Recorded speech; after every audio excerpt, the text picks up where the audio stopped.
ইৰাম শুক নিগদতি শুক কথায় অনন্তৰে শুনানৃপ পৰীক্ষিত পৰম ভকত উদ্ধৱে বুজিলা কৃষ্ণৰ সবে গীত এৰাম দেখিবি মংগল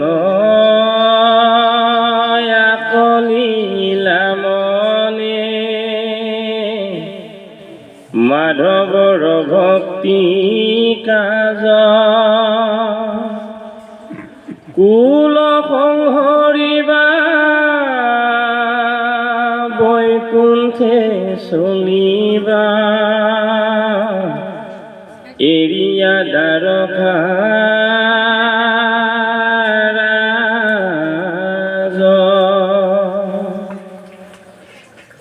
ইৰাম হা কৃষ্ণ স্বামী বুলন্ত লুট নয়নৰ পৰা পৰে শৰীৰত সুকে অগনি উধাই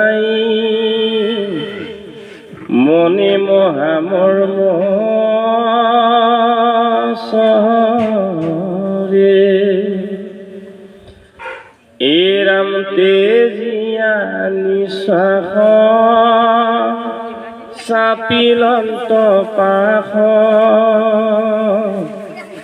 সন্তাপে আকুল ভাৱ বিৰল থানত পৰিপ্ৰণামিলা শিৰে পৰখীয়া পাৱ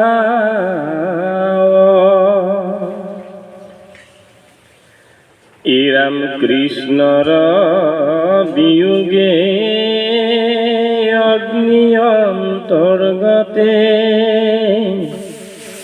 হৃদয় দগধ কৰে সুকে মকমকি কৰন্ত ক্ৰন্দন নয়নৰ নীৰজৰে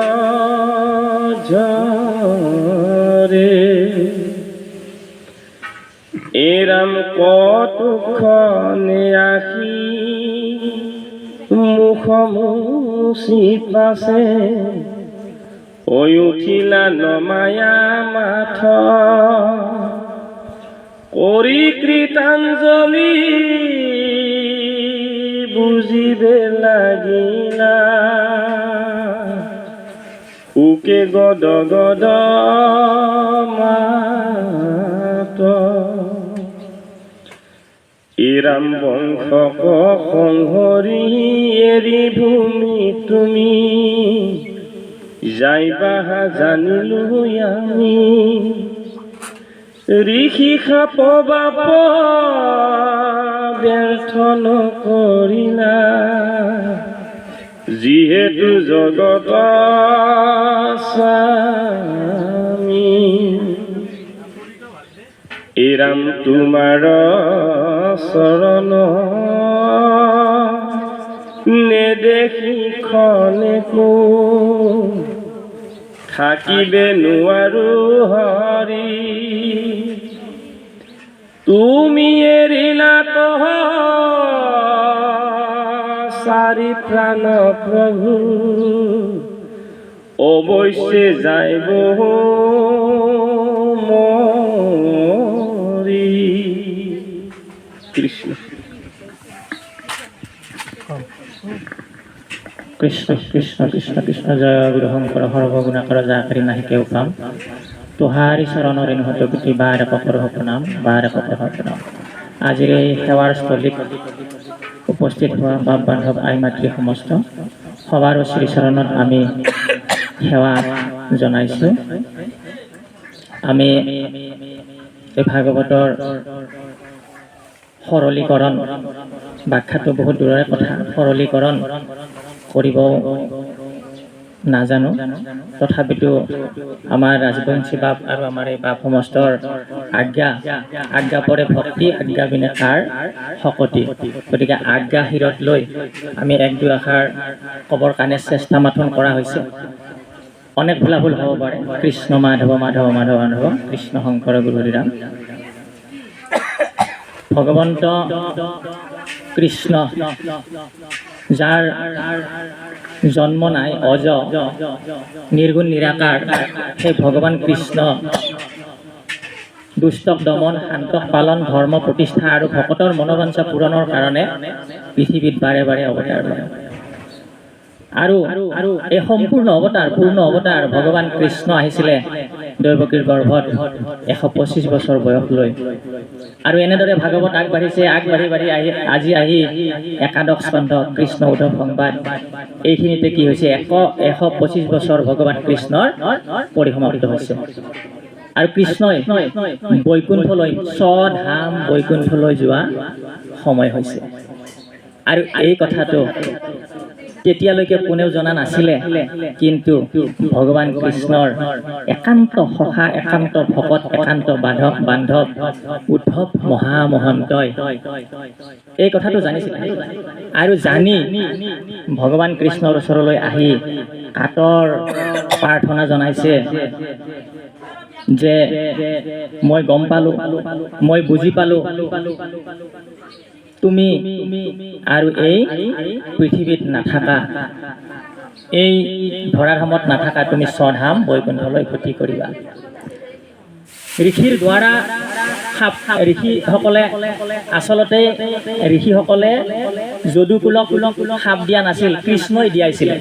এইটো আপোনালোকে জানে যে ঋষিৰ দ্বাৰা সাপ দিয়াইছিল, কিন্তু সেই সাপটো কি কৰিলে, নিৰ্মূল নকৰিলে। কিন্তু কিবা যদি সাপ কোনোবাই দিয়ে, সেইটো যদি ফলৱতী কৰিব লাগে, তাৰ মূল বস্তুটোৱে হৈছে কৃষ্ণ। কোনো কিবা যদি আশীৰ্বাদ দিয়ে, আশীৰ্বাদটো যদি ফলপ্ৰসূ কৰিব লাগে, তাৰ মূল বস্তুটো হৈছে কৃষ্ণ। তুমি হোৱা জগতৰ স্বামী, যে তুমি জগতৰ মালিক হৈ, কোটি কোটি ব্ৰহ্মাণ্ডৰ হৰি অধিকাৰী মালিক হৈ, তুমি কিন্তু এই ঋষি সাপটো কি কৰিলা, নিষ্ফল নকৰিলা। গতিকে মই গম পাইছোঁ তুমি আৰু এই ধৰাধামত নাথাকা। এনেদৰে উদ্ধৱ মহামহন্তই আঁঠু কাঢ়ি গৈ কৃতাঞ্জলি সেৱা নিবেদন কৰি ভগৱান কৃষ্ণৰ বিৰল স্থান, যি পাবলৈ টান, ভগৱান কৃষ্ণৰ ৰাতুল চৰণ, অভয় চৰণ, ৰঙা চৰণ, অৰুণ চৰণ, এনেকে বহুত ভগৱান কৃষ্ণৰ চৰণৰ নাম আছে। গতিকে সেই চৰণত নিজৰ শিৰটো লগাই দিছে। আৰু উদ্ধৱ মহামহন্তৰ চকু পানী জৰকে বাগৰি পৰিছে। ভক্তিত, উদ্ধৱৰ ভক্তিত ভগৱান কৃষ্ণৰ দুই চৰণ ধোৱা গৈছে। আৰু এনেকে পদে আগবঢ়াইছে। আৰু পিছত কি কয় আমি শুনিম। কৃষ্ণ কৃষ্ণ। উদ্ধৱে কৈছে, তুমি যদি এই পৃথিৱী এৰি যোৱা, এই ধৰাধাম এৰি যোৱা, আমিও অৱশ্যে কৈছো, খাটাংকে কৈছো, আমিও মৰি যাম। উদ্ধৱে কৈছে, কৃষ্ণই যদি গুচি যায়, উদ্ধৱ মহামহন্ত বোলে জীয়াই নাথাকে, উদ্ধৱেও মৰি যাব। আৰু যদি কিবা তপস্যা কৰিবলগীয়া কিবা বস্তু আছে, কেৱল মাত্ৰ তুমি, অৰ্থাৎ ভগৱান কৃষ্ণ। কিবা জপ কৰিব লগা যদি বস্তু আছে, কেৱল মাত্ৰ কেৱল তুমি, অৰ্থাৎ ভগৱান কৃষ্ণ। ভগৱান কৃষ্ণ ব্যতিৰেকে যত দেখা যত শুনা ভূত ভৱিষ্যত স্থাৱৰ জংগময় এইটো সমস্ত জগত, কৃষ্ণ ব্যতিৰেকে একো বস্তু নাহি জানা, সমস্ত জগত কৃষ্ণ হেন মনে মানা, সমস্ত জগত কৃষ্ণ। গতিকে তুমি যদি এই ধৰাধামত নাথাকা, ময়ো মৰি যাম। মই এতিয়ালৈকে যিমানবিলাক বস্ত্ৰ অলংকাৰ কাপোৰ কানি পিন্ধি আছিলোঁ, তুমি পিন্ধি এৰি থৈ দিয়া, খুলি থৈ দিয়া, সেইবিলাক মই পৰিধান কৰোঁ, মই পিন্ধো। আৰু মই এতিয়ালৈকে যি খাওঁ, তুমি যিটো ভোজন কৰি, যিটো খাই এৰি থৈ দিয়া, সেইটো মই ভোজন কৰোঁ। গতিকে এতিয়া মই আৰু কি খাম? তুমি যদি পৃথিৱীত নাথাকা মই এতিয়া কি ভোজন কৰিম, কি পিন্ধিম, শয়নে গোপনে ভজনে, শয়ন গোপ্যস্থান ভজন স্থান, এইবিলাক শৰণ ভজন ল'লে ধুনীয়াকৈ কৈ দিয়ে, তেতিয়া আৰু বেছি ধুনীয়াকৈ এইবিলাক ক্লিয়াৰ হৈ যায়। গতিকে তুমি জগতৰ পিতা, তুমি জগতৰ স্বামী, জগতৰ মালিক। গতিকে এই জ্ঞান মাৰ্গীবিলাকে অনেক কষ্টৰে জ্ঞান অষ্টাংগ যোগ আছে, ধ্যান ধাৰণা সমাধি এনেকৈ অষ্টাংগ যোগ আছে। জ্ঞান মাৰ্গীবিলাকে তিনিটা পথ আছে আমাৰ, অলপ পিছত ধুনীয়াকৈ ওলাব। জ্ঞান, ভকতি আৰু কৰ্ম, জ্ঞান, ভকতি। গতিকে এই জ্ঞান মাৰ্গীবিলাকে অনেক কষ্ট কৰি এই জ্ঞান মাৰ্গত থাকে, কিন্তু তথাপিতো কিন্তু সিহঁতৰ কষ্টৰ ফল এনেই যায়, জ্ঞান মাৰ্গৰ পৰাও খহি পৰে। কিন্তু ভক্তি মাৰ্গে অনায়াসে গতি পায়। গতিকে মই কেৱল মাত্ৰ কেৱল তোমাৰ চৰণ চিন্তা কৰি মই তোমাকে সেৱা কৰি আছো। কৃষ্ণ। অনিগদতি সুখ শুনি উকনি পবৰ, ভকতৰ সন্তাপ দেখি পীতাম্বৰ, ভৈলন্ত আকুল কৃষ্ণ জগত জনক, কমল নয়ন ভৰি বহৈ লুটকা, পীত বস্ত্ৰে মুচি মুখ তেজিয়া নিশ্বাস, স্নেহে উদ্ধৱক ধৰি বুলিলা আশ্বাস, তেজি চিন্তা চিত্ত থিৰ কৰা মহাশয়, তজু দুখ দেখি সখী নহহে হৃদয়। ইয়াৰ আগৰখিনিতে কৈছিলে ভগৱান কৃষ্ণই উদ্ধৱৰ দুখ দেখি সহ্য কৰিব পৰা নাই। নিগদতি সুখ শুনি উকনি পবৰ, ভকতৰ সন্তাপ দেখি পীতাম্বৰ। ভগৱান কৃষ্ণৰ কোনো মায়া নাই, দুখ নাই, সুখ নাই, কান্দোন নাই, হাঁহি নাই। ইখত হাঁহি এটা থাকে, কিন্তু ভকতৰ দুখত ভগৱান কৃষ্ণ আজি কান্দিবৰ কাৰণে বাধ্য হৈ গৈছে। ভগৱান কৃষ্ণৰো নয়নৰে চকুলো বৈ আহিছে আৰু পীত বৰণীয়া বস্ত্ৰৰে চকু পানী মুচিছে। স্নেহে উদ্ধৱক ধৰি বুলিলা আশ্বাস, উদ্ধৱক আশ্বাস প্ৰদান কৰিছে যে কি কৰা, তেজি চিন্তা চিত্ত থিৰ কৰা মহাশয়, তুমি চিত্তটো থিৰ কৰা। তজু দুখ দেখি সখী নহহে হৃদয়, তোমাৰ দুখ দেখি মোৰ হৃদয় এয়া সহ্য কৰিব পৰা নাই। অস্বৰূপে জানিলা তুমি আমাৰ আশ্ৰয়, বংশক সংহৰি আৱে চলিব নিশ্চয়, অসাধিলো ধৱদেৱ তাৰ যত কাজ, নথাকিব ইঠাইত তোমাত কিবা বাজ, ও দ্বাৰকা নগৰ সাগৰত যাইবে তল, মই গলে লোকত মিলিবে বিমংগল, ও পিৰিবে দুৰ্জন কলি গুচিবে আচাৰ, হইবে অধৰ্মতৰতি যতে প্ৰজাৰ, ও তুমি আমি দুয়ো গলে মিলিব নৰ্থ, লুপ্ত হইবে জ্ঞান ইটো ভকতিৰ পন্থ, ও ওই অধৰ্মে পিৰিবে যাইবে লোকয় অধুগতি। ভকতিক ৰাখি তুমি থাকিও সম্পত্তি। ভগৱান কৃষ্ণই উদ্ধৱক কৈছে, মই যদি গুচি যাওঁ লোকত বিমংগল হব, অনৰ্থ হব, এই দ্বাৰকা নগৰ সাগৰত তল যাব, আৰু লগে লগে দুৰ্জন কলিয়ে আহি লোকক পিৰিব, অত্যাচাৰ কৰিব। কিন্তু তুমি আমি দুয়ো গলে মিলিব অনৰ্থ, লুপ্ত হব জ্ঞান, এইটো ভকতিৰ পন্থ। কিন্তু তুমি আৰু মই যদি দুইজন এই পৃথিৱীৰ পৰা গুচি যাওঁ, তেতিয়া কি হব জানা?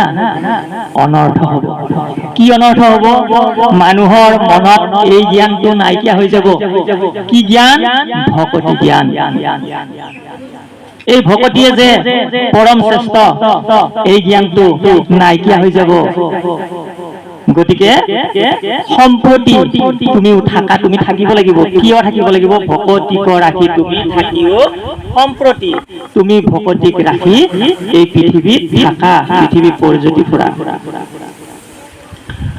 অমোহৰ বচন ইটো নাচাৰিবা তুমি, শ্ৰৱণ কীৰ্তন পৱৰ তায়া থাকা তুমি।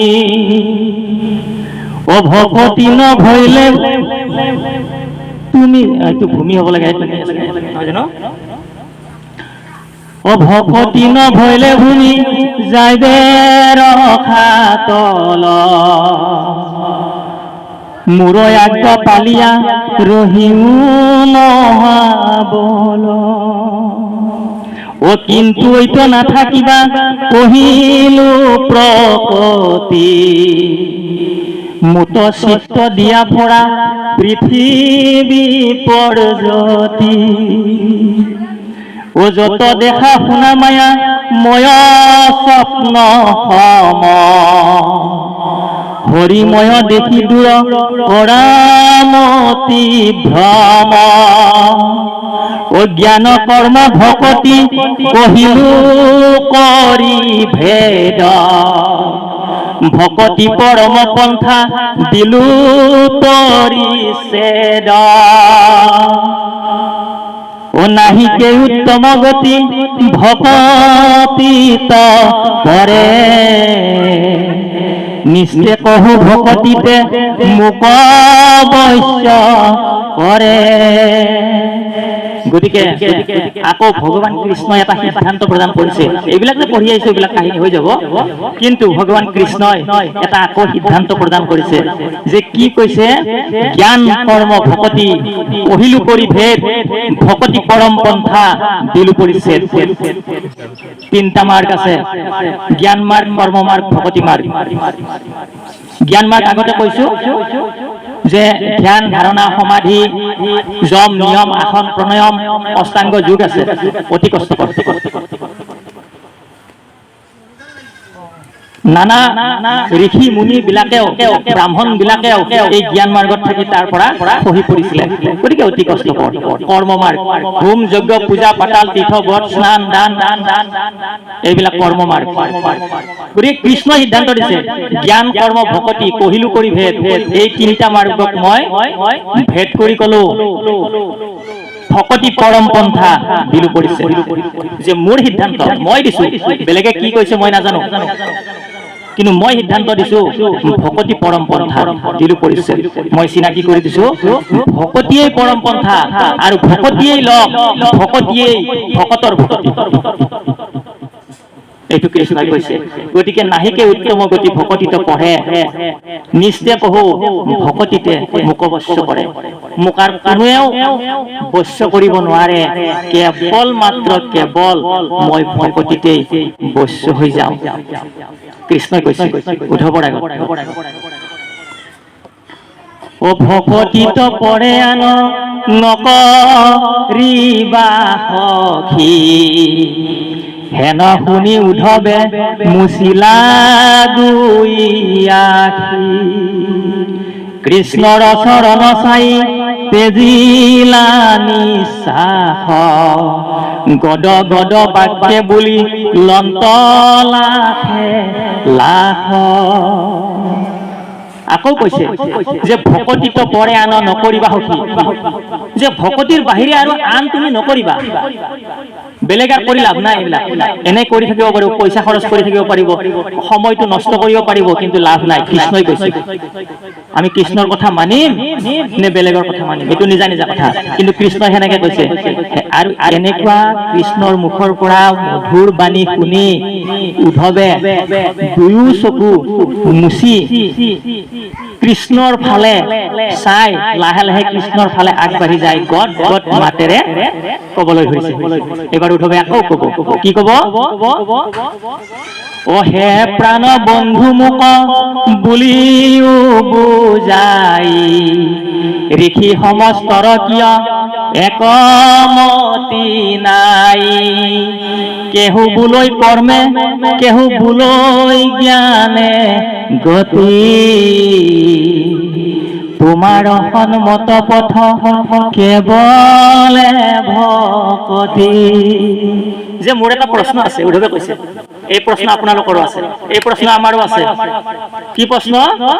হে প্ৰাণ বন্ধু মোক কহিও বুজাই, ঋষি সমস্তৰ কিয় একমতি নাই। যে ঋষি বিলাকৰ কিয় একমতি নাই?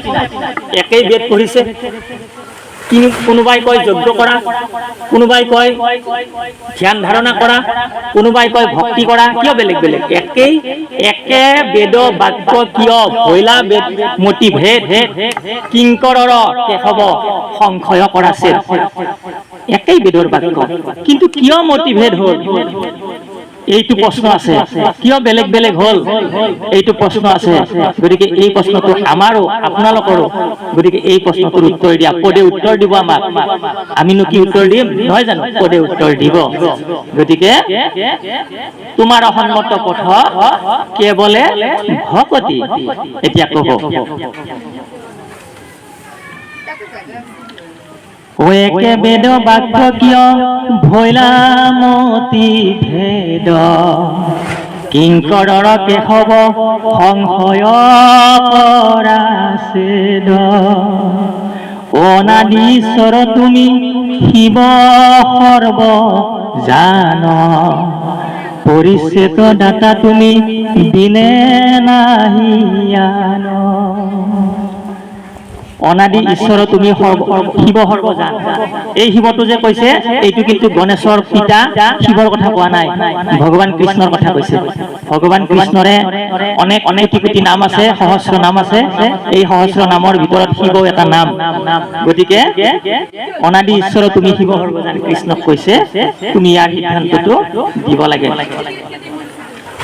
ও মাধৱে বুলন্ত সখী শুনিও সিদ্ধান্ত, তুমি মোৰ মহামিত্ৰ ভকত একান্ত। পূৰ্ব প্ৰলয়ত নষ্ট ভৈল বেদ বাণী, কহিলো ব্ৰহ্মাত্ময়ী উধাৰি আয়ানী। ও বেদে যেন কৈ তাক শুনা প্ৰাণ সখী, মায়াময় বেদ ধৰ্ম সবাকূপেখি। ও কেৱলে মাত মাত্ৰ লৈবে শৰণ, হুইবে কৰ্ম মল তেজি দেবে প্ৰসন্ন। গতিকে ইয়াৰ পিছত ভগৱান কৃষ্ণই উত্তৰ দিছে, মাধৱে বুলন্ত সখী শুনিও সিদ্ধান্ত, তুমি মোৰ মহামিত্ৰ ভকত একান্ত। কিয় সিদ্ধান্ত দিছে? কাৰণ উদ্ধৱ মহামহন্ত একান্ত ভকত। আমাকো ইয়াৰ সিদ্ধান্ত দিব, আমিও ইয়াৰ উত্তৰ কিন্তু বিচাৰি নাপাম। যে কোনোবাই কৰ্ম মাৰ্গত থাকিব, কোনোবাই জ্ঞান মাৰ্গত থাকিব, কোনোবাই ভক্তি মাৰ্গত থাকিব। আমি ইয়াৰ উত্তৰটো নাপাম যেতিয়ালৈকে আমি উদ্ধৱ হব নোৱাৰিম, একান্ত ভকত হব নোৱাৰিম। আমি কৰ্ম মাৰ্গতে থাকিম, হোম যজ্ঞ পূজা পাতাল তীৰ্থব্ৰত স্নান দান দান এইবিলাকে কৰি থাকিম, একো কথা নাই, কৰি থাকক। কিন্তু যেতিয়ালৈকে আমি এই শুনি শুনি শুনি শুনি উদ্ধৱ হব পাৰিম, তেতিয়াহ'লে এইবিলাক আমি এই কৰ্ম মাৰ্গ তেতিয়া বাদ দিম, জ্ঞান মাৰ্গ বাদ দিম। তেতিয়া কি কৰিম? ভকতি মাৰ্গ, শ্ৰেষ্ঠ পন্থা, ৰাজমাৰ্গ, যাক ৰাজমাৰ্গ বুলি কৈছে। গতিকে এই ৰাজমাৰ্গত আমি আহিব পাৰিম। আৰু কি কৈছে? মায়াময় বেদ ধৰ্ম সবাকো উপসী কেৱলে আমাত মাত্ৰ লৈবে হৰণ হইবে কৰ্ম মল তেজি তেবেহা প্ৰসন্ন। কেৱল মাত্ৰ কেৱল আমাৰ চৰণত শৰণ লোৱা, ভগৱান কৃষ্ণই কৈছে। বাকী একো কোৱা নাই। বাকী কাৰো চৰণত শৰণাপন্ন হ'ব কোৱা নাই।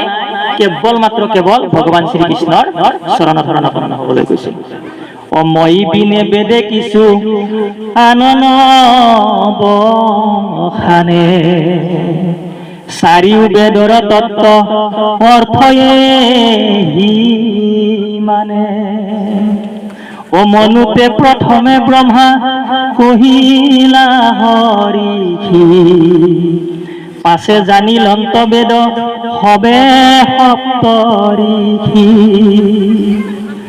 তাতে পাছে পাইলে সুৰা সিদ্ধ নগ, অনন্তৰে বেদক মনুষ্যে পাইলে লাগ।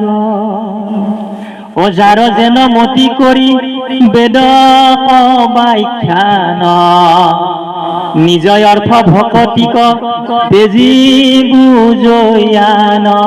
আকৌ এটা সিদ্ধান্ত দিছে, এই বেদ সকলোৱে পঢ়িছে, কিন্তু যাৰ যেন মতি বেদক কৰে ব্যাখ্যান, নিজ অৰ্থ ভকতি তেজি বুজয়ান। মোৰ যেনেকুৱা স্বভাৱ মই সেনেকে বেদ ব্যাখ্যা কৰিব ধৰিলো। এই ৰাজবংশী বাপৰ যেনেকুৱা স্বভাৱ, ৰাজবংশী বাপে সেনেকে বেদ ব্যাখ্যা কৰে। আমাৰ ৰাতুল বাপ ঈশ্বৰে যেনেকুৱা স্বভাৱ সেনেকে বেদ ব্যাখ্যা কৰে। কিন্তু এইবিলাক কোনো কথা নাই। বেদৰ নিজা এটা অৰ্থ আছে, সেই অৰ্থটো হৈছে ভকতি। এইটো হৈছে ভকতি, নিজ অৰ্থ ভকতি তেজি বুজয়ান। নিজ অৰ্থ ভকতি এইটো তেজি আমাৰ স্বভাৱৰ ফালে আমি ব্যাখ্যা কৰিব ধৰিছো। কিন্তু ভকতি পিছ দি যদি বেলেগ ব্যাখ্যা কৰে সেইটো নহব। কৈ দিছে, শাস্ত্ৰই সিদ্ধান্ত দিছে। কেহু বোলৈ বেদে কৈ যজ্ঞবত দানে, কেহু বোলৈ ক্ষুদ্ৰে দেৱে পূজাতিৰ স্নানে। কেহু বোলৈ বেদে কৈ জ্ঞানতে গতি, গুণৰ ইচ্ছায়ে বুজে যাৰ যেন মতি। কিছুমানে কয় যে তোমালোকে কি কৰা? পূজা কৰা। কিছুমানে কয় তোমালোকে যজ্ঞ কৰা। কিছুমানে কয় জংঘলৰ মাজত গৈ তোমালোকে ধ্যান কৰা। কিন্তু মোৰ সন্মত কৃষ্ণই কৈছে, মই এটা সন্মত দিছো। এই সন্মতটো হৈছে ভকতি, কেৱল মোৰ গুণনাম শ্ৰৱণ কীৰ্তন কৰা। মই সিদ্ধান্ত এতিয়া যোনে যিটো মানে এইটো নিজা কথা, যাৰ যেনেকুৱা স্বভাৱ সেইফালে গতি কৰিব। কিন্তু কিছুমানে ভকতিটো লব। কটু মন্দমতি শাস্ত্ৰ নকৰে বিচাৰ, কৰৈ কুল ধৰ্ম পূৰ্ব পুৰুষ আচাৰ। তাকো এৰি লৈ কতো পাখণ্ডৰ মতি, যাই মোক নপাৱে অধম ধুগতি। আকৌ এটা কথা কৈছে, যে কি কৈছে? কতো মন্দমতি শাস্ত্ৰ নকৰে বিচাৰ। কিছুমান পৃথিৱীত এনেকুৱা মন্দমতি লোক আছে, শাস্ত্ৰই কি কৈছে এইটো বিচাৰ কৰি নাচায়। কি কৰে? কৰৈ কুল ধৰ্ম পূৰ্বপুৰুষ আচাৰ। আমাৰ আটা পুৰুষসকলে অমুকটো কৰি আছে, আজি আমাৰ 14 পুৰুষে অমুকটো কৰিছে, আমি আৰু আজি বাদ দিম নে? আমাৰ আজি পূৰ্বপুৰুষে অমুকটো কৰি আছে, আমি আৰু কেনেকে বাদ দিম? গতিকে এই কথাটো কৈছে, কতো মন্দমতি শাস্ত্ৰ নকৰে বিচাৰ। আমি কিছুমান এনেকুৱা মন্দমতি অহংকাৰী মানুহ আছো, আমি শাস্ত্ৰ বিচাৰ কৰি নাচাও। কৰৈ কুল ধৰ্ম পূৰ্বপুৰুষ আচাৰ। গতিকে সেইবিলাকে কি কৈছে, কতো এৰি লৈ কতো পাখণ্ডৰ মতি, তাকো এৰি লৈ কতো পাখণ্ডৰ মতি, যাই মোক নপাৱে অধম অধোগতি। আৰু সেইবিলাকে কি কৰে, মোক কোনোদিন নাপায়, মোৰ পৰা কৰ্মান্নে দূৰলৈকে যাব, সেইবিলাক অধোগতি যাব। অৰ্থাৎ অধোগতি মানে নিম্ন গতি। এতিয়া আমি এইবাৰ মনুষ্য জন্ম পাইছো, মনুষ্য শৰীৰৰ প্ৰায় হৰি নভ জিলা, অৱশ্যে হুই বাহা ভাই তৰুত্ৰী নহিলা। এইবাৰ মনুষ্য জন্ম পাই আমি যদি ডক্টৰ হলো, আমি যদি ইঞ্জিনিয়াৰ হলো, কিন্তু আমি ডক্টৰ হলেও কিন্তু মৃত্যু হমেই, মৰিমেই। ইঞ্জিনিয়াৰ হলেও কিন্তু আমি মৰিমেই, DCS DC হলেও কিন্তু আমি মৰিমেই, কাৰো ৰেহাই নাই, মৰিমেই। কিন্তু এই মৰি ফালে মৰি আকৌ যাতে মই কি হওঁ, মানুহ হ'ব পাৰো। মনুষ্য শৰীৰ পাই যিটো নৰগণ, নকৰে সিটো যে শ্ৰৱণ কীৰ্তন, বিফলে জনম গৈলা ভৈলা সৰ্বনাশ, জীৱন্ততে মৰা সিটো ভাতিৰ নিশ্বাস। মনুষ্য শৰীৰ পাই হৰি নভজিলা, অৱশ্যে হুই বাহা ভাই তৰুত্ৰী নহিলা। যদি মানুহ হয় এইবাৰ যদি হৰি ভজনা নকৰিলো, এই মৃত্যুৰ পিছত তৰুত্ৰীণ শিল, কেঁচু, কুমটি, গৰু, ছাগলী, মহ, সমস্ত 84 লক্ষ জীৱ হ'ব লাগিব। কিন্তু আকৌ মানুহ হোৱাৰ কাম কৰিব লাগিব। কি কৰিব লাগিব? কৃষ্ণ ভজনা কৰিব লাগিব একমাত্ৰ। কেৱলে লৈবেক মাত্ৰ আমাত হৰণ। যদি কৃষ্ণক মাত্ৰ কৃষ্ণক ভজনা কৰো, তেতিয়াহ'লে আকৌ মানুহ হ'ব পাৰিম। যত শ্বহীদ ধ্ৰুৱম মৃত্যু, ধ্ৰুৱম জন্ম মৃত শস্য। যেনেজনে মৃত্যুটো ধ্ৰুৱ সত্য, আকৌ জন্মটো ধ্ৰুৱ সত্য। আকৌ জন্ম হ'বই নহয়, যদি আমাৰ 100% ভকতিটো পৰিপূৰ্ণ হয়, তেতিয়া নহয়। তেতিয়া আমি এই জন্ম মৃত্যুৰ চকৰিৰ পৰা ওলাই গৈ স্বধাম বৈকুণ্ঠ ভগৱান শ্ৰীকৃষ্ণৰ তাত থাকিব পাৰিম। গতিকে এইখন দ্বিতীয় বৈকুণ্ঠ, আজি যে এইখন দ্বিতীয় বৈকুণ্ঠ। যদি দ্বিতীয় বৈকুণ্ঠ আছে, প্ৰথম বৈকুণ্ঠ আছে।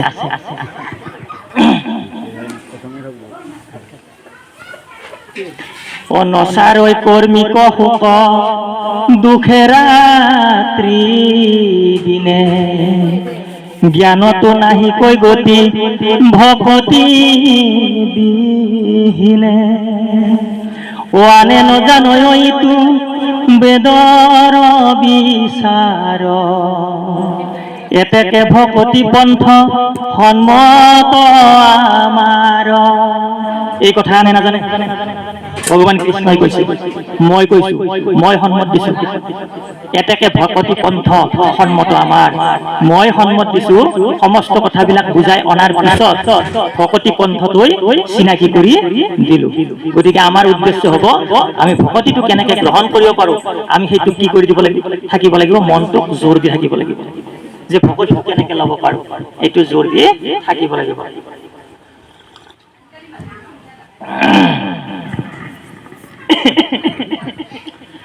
ও ভকত জনৰ যেন সুখ বিপৰীত, স্বপ্ন তুনে দেখৈ জ্ঞানী কৰ্মী কদাচিত।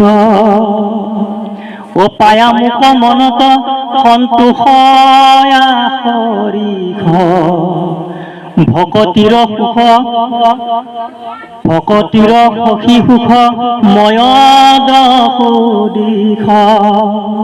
ভকত জনৰ যেন সুখ বিপৰীত, স্বপ্নতো নেদেখৈ জ্ঞানী কৰ্মী কদাচিত। ভকতজনৰ এনেকুৱা সুখ বুলি কৈছে কৃষ্ণ ভগৱন্তই, বিপৰীত সুখ, কাৰো লগত তুলনা নাই। এনেকুৱা সুখ কৰ্ম মাৰ্গত থকা বিলাকে স্বপ্নতো কল্পনা কৰিব নোৱাৰে। এনেকুৱা সুখ জ্ঞান মাৰ্গত থকা বিলাকে স্বপ্নতো কল্পনা কৰিব নোৱাৰে। কৈ দিছে, স্বপ্নতো নেদেখৈ জ্ঞানী কৰ্মী কদাচিত, শাস্ত্ৰই কৈছে, কৃষ্ণই কৈছে।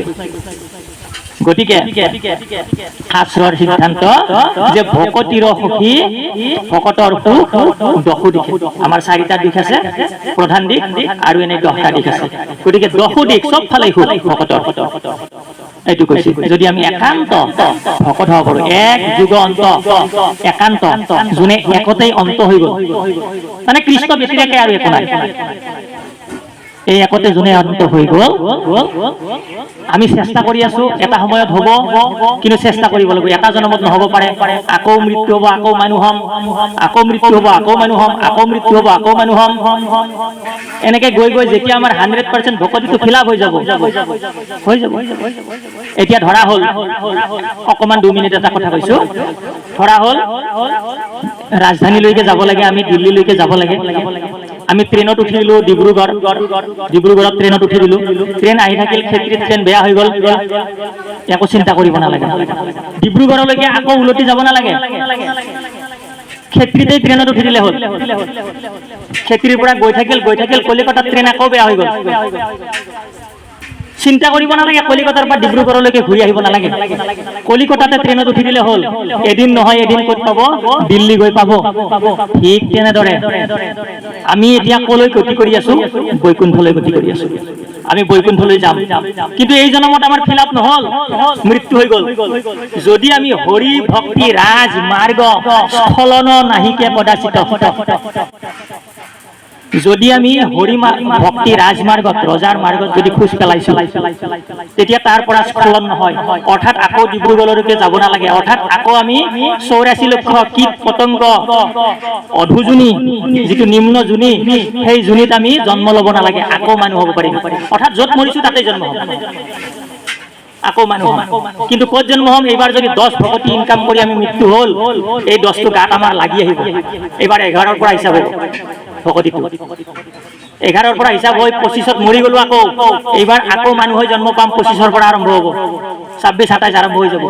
এনেকে গৈ গৈ এদিন নহয় এদিন কিন্তু আমি বৈকুণ্ঠ পাম। কিন্তু এই ৰাস্তাটো ল'ব লাগিব। কি ৰাস্তা? হৰি ভক্তি ৰাজমাৰ্গ। এইটো শাস্ত্ৰৰ সিদ্ধান্ত। যিমান শাস্ত্ৰ আছে চবৰে সিদ্ধান্ত এটাই, কিন্তু বিচাৰি নাপাওঁ, ঢাকোন দি থৈছে। আদি সত্য যুগে আছিল একমাত্ৰ হৰিনাম, দেৱ হবে গুপ্ত কৰিলে কুপুত। যে কপট কৰি দেৱতাসকলে কি কৰিলে, গুপ্ত কৰিলে। কেৱল মাত্ৰ হৰিনাম আছিল আদি সত্য যুগে, বেলেগ একো নাছিল। কিন্তু দেৱতাসকলে গুপুত কৰিছিলে। যি নহওক কৃষ্ণ। ও জানি মোক ভকত সকলে দেখে মিছা, ইন্দ্ৰ ব্ৰহ্মা পদকো নকৰে মনে বাঞ্ছা। ও মুকুতি পৰম পদ তাতো এৰি দায়ী, ও মই বিনে ভকতৰ প্ৰিয় নাই। ও ব্ৰহ্মা হৰ হলায়ুধ লক্ষ্মী প্ৰিয় জায়া, পৰম সুন্দৰ মোৰ দেখা কেনে কায়া।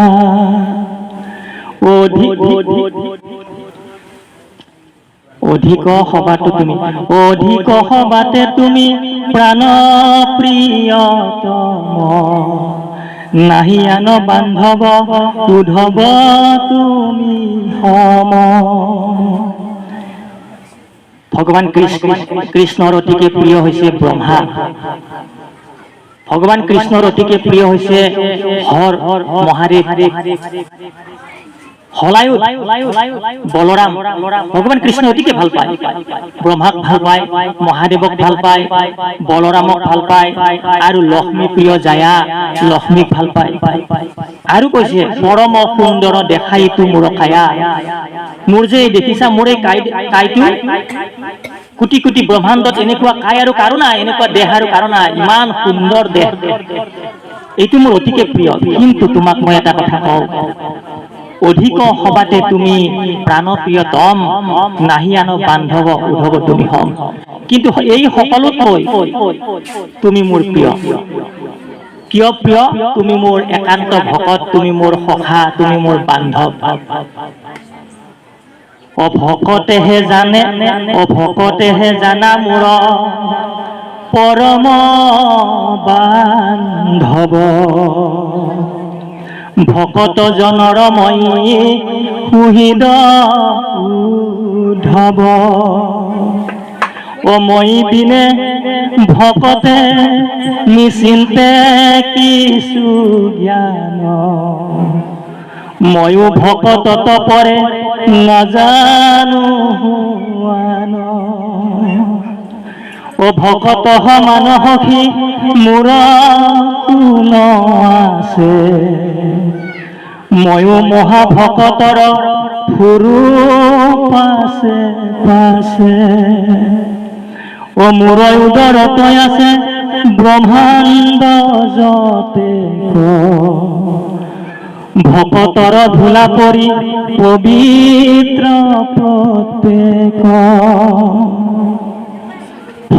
ভকতজনৰ ময়ে উদ্ধৱ জানা সুহি, আৰু ভকতৰ বাহিৰে ময়ো বেলেগ চিন্তা নকৰো, ময়ো ভকতৰে পৰে নাজানো হোৱা।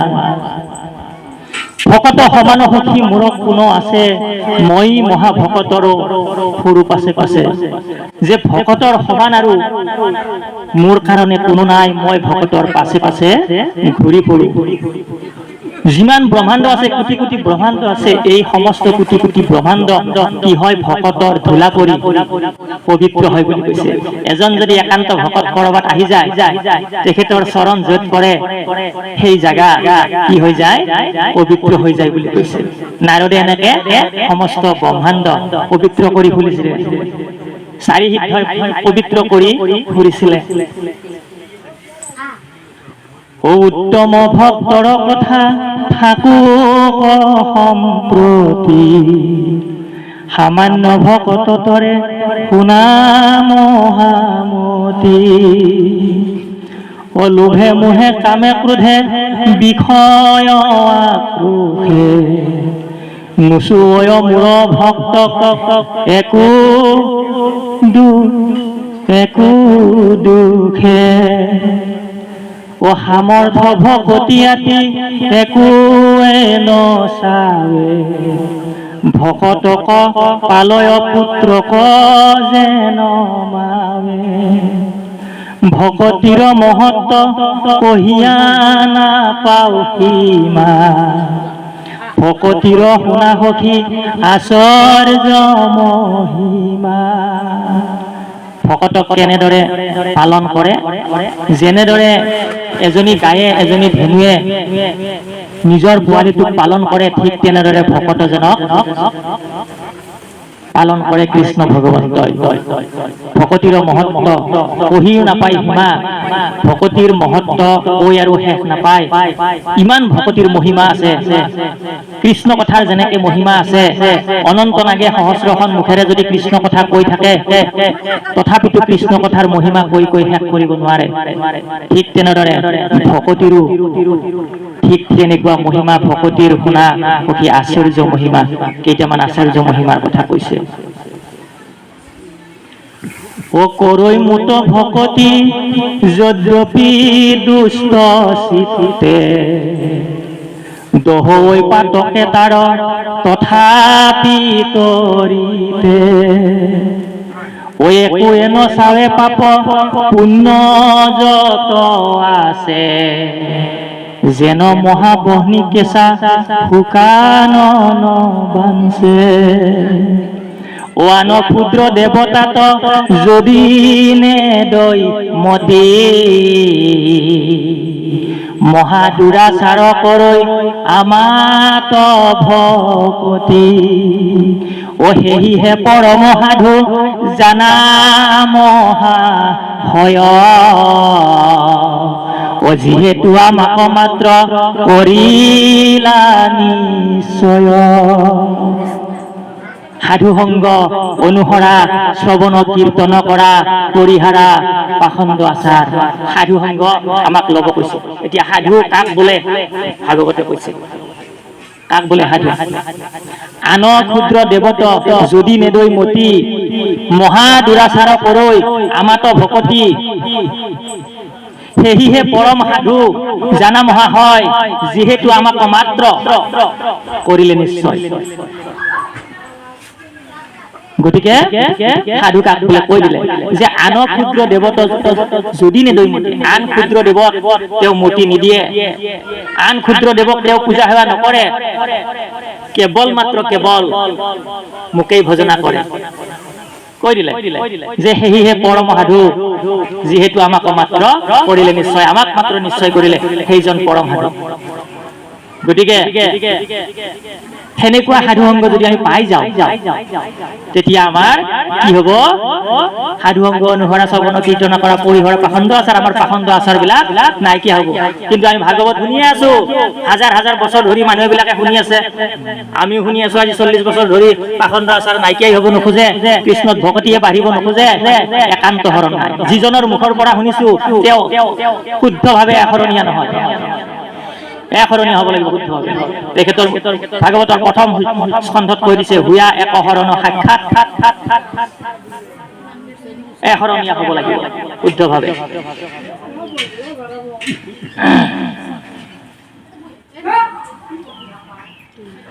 ঐ এতে কেনো চুই পাপে পুণ্য কলে বৰ, পৰম মুক্তিৰ পাত্ৰ ভৈল হিতু নৰ। কুতৰ কি পণ্ডিতে যদি নমানে ইহাক, ভুল কোবাই ঊৰ্ধ্ব বাহু খান্দা তাৰ বাক। এই যিবিলাক কথা কৈছো, যদি কুতৰ কি পণ্ডিত কিছুমানে যদি নামানে, তেতিয়া তাৰ আগত ঢোল কোবাই এই ভাগৱতৰ পদ মাতি দিয়া যে এইটো আমি ভাগৱতত পাইছো, এইটো ভাগৱতে কৈছে। যিমান বেলেগ বেলেগ কোটি কোটি শাস্ত্ৰই কওক, ভাগৱত শাস্ত্ৰ কোৱাৰ লগে লগে সমস্ত শাস্ত্ৰ ফিউজ যোৱা ভাল বুলি কৈছে। বেলেগ শাস্ত্ৰ যিমান কওক, বেলেগ শাস্ত্ৰ পঢ়ি বেলেগ শাস্ত্ৰ লিখি পাগল হৈ গৈছে, হয়নে? বেশে পাগল হৈ গৈছিলে বেলেগ শাস্ত্ৰ পঢ়ি বেলেগ শাস্ত্ৰ লিখি। গতিকে মূৰৰ উপদেশে লিখা ভাগৱত শাস্ত্ৰ প্ৰচাৰক গোবিন্দৰ গুণনাম মাত্ৰ। নাৰদে কৈছিলে, মোৰ উপদেশত মাত্ৰ ভাগৱত শাস্ত্ৰ তুমি প্ৰণয়ন কৰা, আৰু ইয়াত থাকিব কি? মাত্ৰ গোবিন্দৰ নাম, ভগৱান কৃষ্ণৰ নাম। ইয়াতে যদি ভাগৱত আৰু বেলেগ কথা বিচাৰি পায় ভাগৱতত,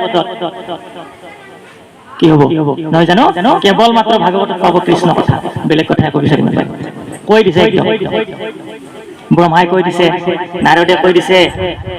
গতিকে এইটো কৈছে, কোনোবাই যদি নামানে ফুল কোবাই ঊৰ্ধ্ব বাহু কৰি এই ভাগৱতৰ পদ ক'ব পাৰা।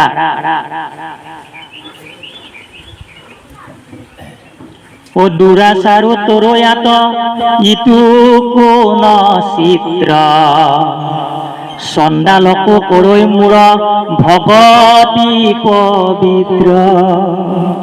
ও চাৰিও বেদৰ তত্ত্ব কৰিয়া নিশ্চয়, অৰ্জুনতে গীতাত কহিছা কৃপাময়। গতিকে এই কথাখিনি অৰ্জুনৰ আগতো কৈছে ভগৱান কৃষ্ণই, আৰু সেইখিনি লিখিছে গীতাত। যিখিনি কথা অৰ্জুনৰ আগত কৃষ্ণই কৈছিলে, সেই কথাখিনি গীতাত 18টা অধ্যায়ত লিখিছে। সৰ্বধৰ্মং পৰিত্যজ্য মামেকং শৰণং ভজ, সকলো ধৰ্ম পৰিত্যাগ কৰি মোৰ চৰণত শৰণ গ্ৰহণ কৰা। এতিয়ালৈকে তুমি যি ধৰ্ম আচৰণ কৰি আছিলা, অৰ্জুনক কৈছে তুমি সমস্ত ধৰ্ম পৰিত্যাগ কৰা। এই গিলাচটোত পানী আছে, মই কিন্তু এইটো পানী নাখাওঁ। কি খাম? ফিল্টাৰ পানী খাম। যদি ইয়াতে ঢালি দিয়ে কি হ'ব? কাম নহ'ব। গতিকে তুমি যদি আৰু বেলেগ ধৰ্ম কিবা সোমোৱাই লৈ আছিলা, বেলেগ কিবা পূজা পাতাল হোম যজ্ঞ তীৰ্থভট স্নান দান এইবিলাক ধৰ্ম সোমোৱাই লৈ আছিলা, এইবিলাক তুমি পৰিত্যাগ কৰা এই মুহূৰ্তৰ পৰা, এতিয়াৰ পৰা। আগতে যি কৰিছিলা একো কথা নাই, এতিয়াৰ পৰা পৰিত্যাগ কৰা। এতিয়া মই যিটো কম সেইটো আখৰে আখৰে পালন কৰা। সৰ্বধৰ্মং পৰিত্যজ্য মামেকং শৰণং ব্ৰজ। ও তপ জপ পৰম সন্ন্যাস মহাদানে, নপাৱে আমাক সাংখ যোগ তত্ত্ব জ্ঞানে। কেৱলে ভকতি মাত্ৰ মোক কৰৈ বৈশ্য, কহিলো ধবইতো তোমাতৰ হৈশ্য। এতিয়া তুমি ৰহস্য ভকতিৰ কথা শুনা। উদ্ধৱক কৈছে যে তপ জপ পৰম সন্ন্যাস মহাদানে, তপ জপ আৰু সন্ন্যাস মহাদান, নপাৱে আমাক সাংখ্যযোগ আছে, তত্ত্বজ্ঞান আছে, এইবিলাকৰ দ্বাৰাও কিন্তু মোক নাপায়। তপ জপ যজ্ঞ দান সাংখ্যযোগ এইবিলাকৰ দ্বাৰাও মোক নাপায়। কেৱলে ভকতি মাত্ৰ মোক কৰৈ বৈশ্য, পহিলো উদ্ভৱ এইটো তোমাতো ৰহস্য। তোমাৰ আগত মাত্ৰ কৈছো এইটো ৰহস্য কথা, আমাৰ আগতো কৈছে বহুতৰ আগত, কিন্তু যদি আমি উদ্ভৱ হ'ব পাৰিছো, একান্ত হৰণ একান্ত ভক্তি কৰিব পাৰিছো, তেতিয়াহে মোৰ মনে মানি ল'ব, নহ'লে মানি নলয়। ভকতি নহ'লে ইটো কথা বুজিবা টান, ভকতি নহ'লে এই কথাটো বুজিবৰ কাৰণে টান হয় না কথাটো। এনেকুৱা আমাৰ ভাৱনা আহিব। এইটো তোমাক ক'লো যে এইটো ৰহস্য ভকতি। ও জগতৰ ধৰ্ম কৰ্ম কৰো সকলে, মোক আত্মা বুলি যিটো জনে যুগ বলে, জানে যুগ বলে, তথাপি পবিত্ৰতাৰ নুহিত অনুচিত, নেৰাই মৃত্যু ভয় জ্ঞানী কৰ্মী কদাচিত। জগতৰ সংসাৰৰ যিমান বিলাক আছে সমস্ত ধৰ্ম কৰ্ম তেখেতে কৰিলে, চব কৰিলে, মোক আত্মা বুলি তেখেতে নিজকে আত্মাই যে শ্ৰেষ্ঠ এই কথাটো জানিলে, দেহা যে কাম নাই, আত্মাই যে মেইন এই কথাটো জানিলে। তথাপিতো কি কৈছে, তথাপি পবিত্ৰ তাৰ নিহিত অনুচিত্ত, তথাপিতো কিন্তু তাৰ পবিত্ৰ চিত্ত তনু দেহা পবিত্ৰ নহয়। নেৰাই মৃত্যু হয় জ্ঞানী কৰ্মী কদাচিত, যে এই কৰ্ম মাৰ্গত থকা জ্ঞান মাৰ্গত থকা তেখেত লোকে মৃত্যুৰ ভয়ৰ পৰা কদাপি হাৰি যাব নোৱাৰে, মৃত্যু ভয়তে ডুবি থাকিব লাগিব। ও প্ৰেম ভকতিৰ চিহ্ন শুনি উদ্ধৱে, হৰি হৰি বুলন্তে লুটক যাৰ শ্ৰৱে, মোৰ কথা শুনন্তে শৰীৰৰ ৰোমাঞ্চিত, জানা তাৰ পৰম পবিত্ৰ ভৈলাচিত, প্ৰেমে দবৈ চিত্তয়াতি গদ গদ বাণী, কতো হাহৈ কতো কান্দৈ মোক প্ৰিয় মানি, ও লাজ এৰি গাৱৈ গুণ নাচে আনন্দতে, জগত পবিত্ৰ কৰে সেহিহে ভকতে, মোক লাগি প্ৰেময় উপজিল যাৰ মনে, নেৰু তাৰ হৃদয়ক সখী সৰ্বক্ষণে। কিছুমান ভকত এনেকুৱা আছে, কৃষ্ণৰ কথা শুনি থাকোতে দুই চকুলো বাগৰি যায়। কিছুমান ভকত এনেকুৱা আছে, কৃষ্ণৰ কথা শুনি থাকোতে মাজতে নাচি দিয়ে, যে তেতিয়া জানিবা তেওঁ প্ৰেম ভকতি আচৰণ কৰিলে, প্ৰেম ভকতিটো আহি তেখেতক লগ দিলে। গতিকে এনেকুৱা ভকতো আছে এই পৃথিৱীত, এই সংসাৰত। গতিকে ভকতি কৰোঁতে এনেকুৱা হৈ যাব, লাজ এৰি গাৱৈ গুণ নাচে আনন্দত, জগত পবিত্ৰ কৰে সেয়েহে ভকত, আৰু সেনেকুৱা ভকতে জগত পবিত্ৰ কৰে। ও বান্ধিলে আমাৰ পাৱত প্ৰেম জৰি, জানা নাই উত্তম ভকত তাক কৰি, পৰম শ্ৰদ্ধায়ে যিটো ভজন্ত সৰ্বথা, হইবে মুকুট হিতু ইটো কোন কথা, ও তাৰা সঙ্গ পাইলে হইবে জগত মুকুট, নেদেখিবা সখীটো কথায় অদ্ভুত। আৰু সেইজন ভকতে মোৰ পাৱত জৰি লগাই দিলে, বান্ধি দিলে, ভগৱান কৃষ্ণক বান্ধি দিলে সেইজন ভকতে। কৃষ্ণই কৈছে, জানা নাহি উত্তম ভকত তাৰ হৰি, আৰু সেইজন ভকতৰ সমান আৰু উত্তম ভকত আৰু নাই। পৰম শ্ৰদ্ধায়ে যিটো ভজন্ত সৰ্বতা হইবে মুকুট হিতু, ইটো কোনো কথা। গতিকে পৰম শ্ৰদ্ধায়ে যিজনে মোক সদায় ভজনা কৰিব তেওঁ অনায়াসে মুকুতি হৈ যাব, ইয়াত আৰু সন্দেহ কৰিব নালাগে। এইটো কোনো অদ্ভুত কথা নহয়, তেওঁ মুকুত হৈ যাব। ও কৃষ্ণৰ বচন শুনি মুখ হৰিদাস প্ৰণামী পুচন্ত পুনু তেজীয়া নিচাহ ভকতি পৰম গতি জানিলা নিশ্চয় সেদিউক দেৱ দুনাই মনৰ সংশয় ও বিষয়ক পৰম আপদ হে নজানি তথাপিতো নেৰৈ কিবা আকয়ে প্ৰাণী ও মাৰন্তা ভৎসন্তে যেন নিৰ্গত কুকুৰ তথাপিও শিষ্ট ভুঞ্জৈ তেজি নযায় দূৰ কাটিবাক আনন্তে নীলাজ যেন সাগ লাঠি পায়ো গাদে গধৰ ভিৰু নেৰৈ লাগ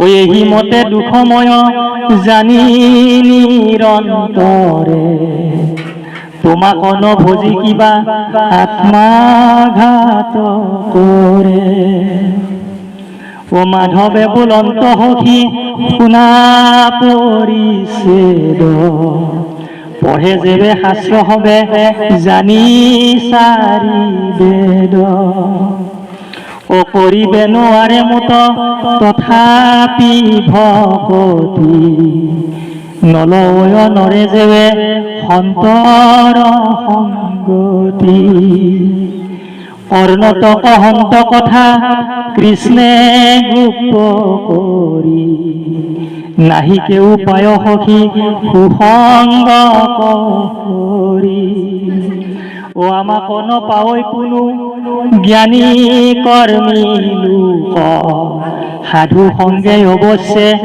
বৈশ্য কৰে মোক নপাৱই মোহক লাগ যোগ যজ্ঞ দানে মহামন্ত্ৰ জাপকুটি শত তীৰ্থ স্থানে ও নপাৱে আমাক একা দোষী উপবাসে নকৰে অৱশ্য মোক পৰম সন্নাসে ও আন কৰ্ম কৰিয়া মিছাত নৰৈ লোকে ভকতৰ সংগত সম্মক পাৱৈ মোকে কহিলো মহাগুপ্ত কথা কৌধৱ যিহেতু ভকত তুমি পৰম বান্ধৱ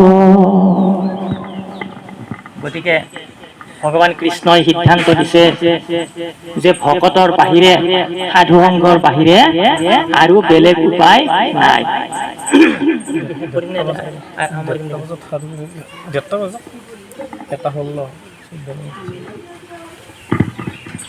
গতিকে তাৰমানে সাধু সংগ ল'ব দিছে ভকতৰ সংগই আমাৰ প্ৰধান বুলি কৈছে মহন্তৰ সংগে হৰি কথা ৰখে মনক জিনিও ভাই মায়া কতৰিয়া কৃষ্ণক পাইবাৰ উপায় আৰু নাই গতিকে মহন্তৰ সংগ ল'ব দিছে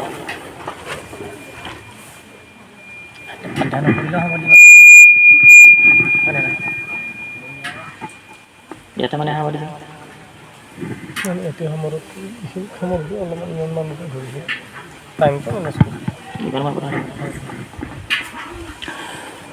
ও নকৰিবা ভয় হেৰা কৰো অংগীকাৰ সমস্তে পাপতে মই কৰিম নিস্তাৰ অৰ্জুনত গীতাৰ কহিলো হৰি তত্ত্ব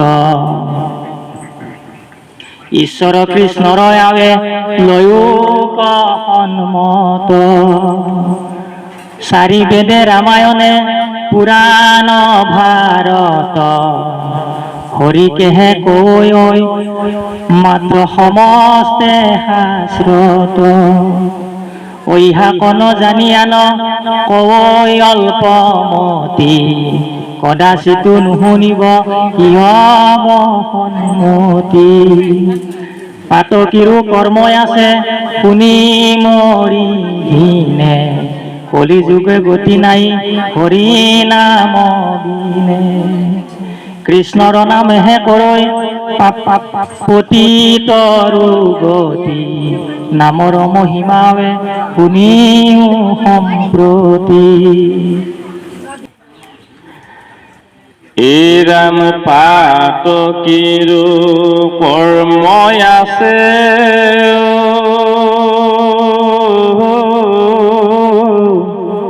শুনি মৰি ঘিনে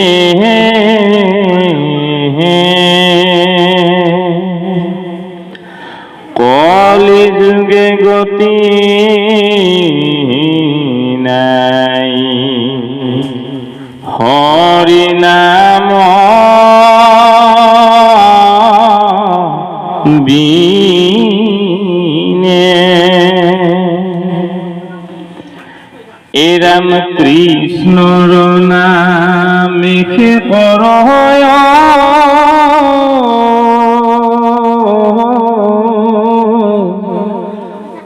পতিতৰো গতি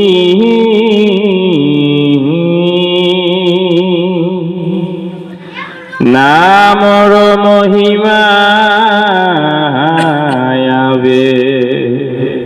শুনিও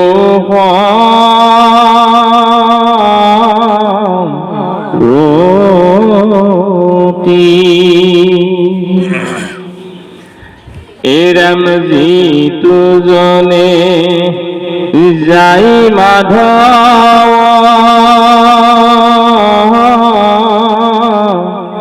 বৰ নাম ধৰি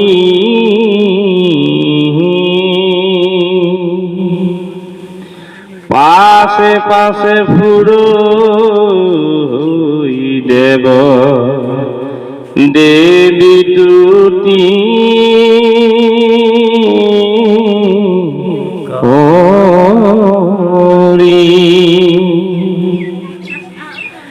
এৰাম মূৰ্তিমন্ত হৈয়া পাঞ্চয়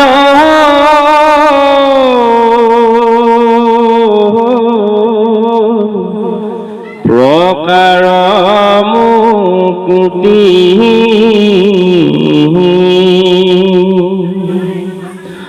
লোমুকলৈও বাপ বুলি কৰয়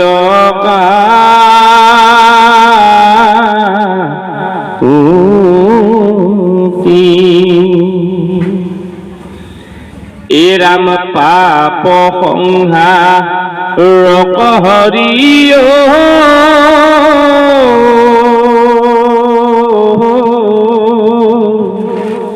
নাম মহাবলী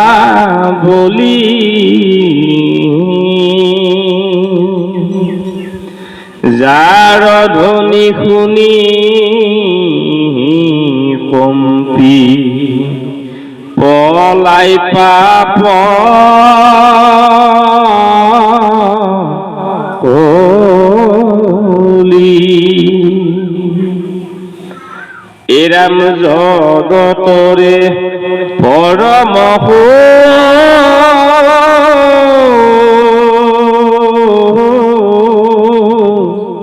শ্ৰীহৰি নাম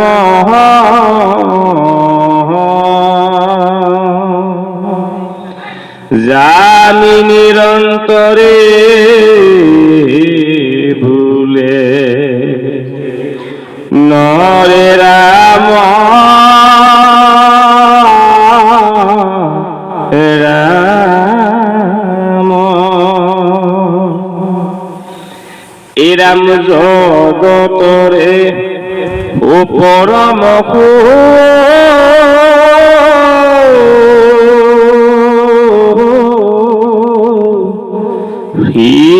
হরি নাম